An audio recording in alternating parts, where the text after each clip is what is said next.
అదే రకంగా యాదగిరిగుట్టలో కొలువైన లక్ష్మీ నరసింహస్వామి తిరుమల దేవుడికి ఏమాత్రం తీసిపోడు.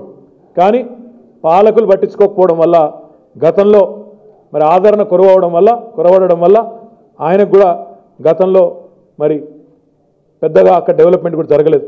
కానీ ఈరోజు మీరు ఎవరైనా సరే, పోనీ జానారెడ్డి గారైనా సరే, ఉత్తమ్ కుమార్ రెడ్డి గారైనా సరే, ఒక్కసారి యాదాద్రికి పోతే అది ఆనాడు ఎట్లుండే యాదగిరిగుట్ట రూపంలో ఈరోజు ఎట్లుందో గుండె మీద చేసుకొని చెప్పమంటే వాళ్ళకే సమాధానాలు దొరుకుతాయని చెప్పి కూడా నేను తెలియజేస్తా ఉన్నా.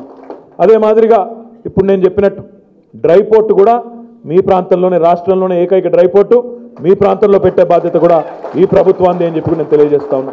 అంటే ఈ రకంగా మొత్తం నలుమూలల మెడికల్ కాలేజీలు అయితేనేమి, విద్యుత్ ప్రాజెక్టులు అయితేనేమి, అల్ట్రా మెగా విద్యుత్ ప్రాజెక్ట్ అయితేనేమి, యాదాద్రి లాంటి అద్భుతమైన ఒక పుణ్యక్షేత్రం అయితేనేమి, అదే రకంగా ఇంకా ఇతర డ్రై పోర్ట్ లాంటి ఇంకా ఇతర డెవలప్మెంట్ వర్క్స్ అయితేనేమి, ఇవన్నీ కూడా మన పాలమూరు ఎత్తిపోతల పథకంలో భాగంగా డిండి ప్రాజెక్ట్ అయితేనేమి నలుమూలల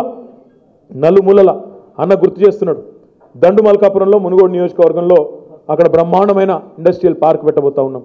అంటే చెప్పుకుంటూ పోతే ఇక్కడ అక్కడ అని కాదు, 4 ఏళ్లలోనే ఇవన్నీ, ఒక 4 ఏళ్లలోనే ఇన్ని జరిగినాయి. మరి నేను అడుగుతా ఉన్నా కాంగ్రెస్ పార్టీ నాయకులను చెప్పమనండి, 55 ఏళ్ళు జానారెడ్డి గారు 15 ఏళ్ళు మంత్రిగా పనిచేసి దేశంలోనే రికార్డు సృష్టించినట.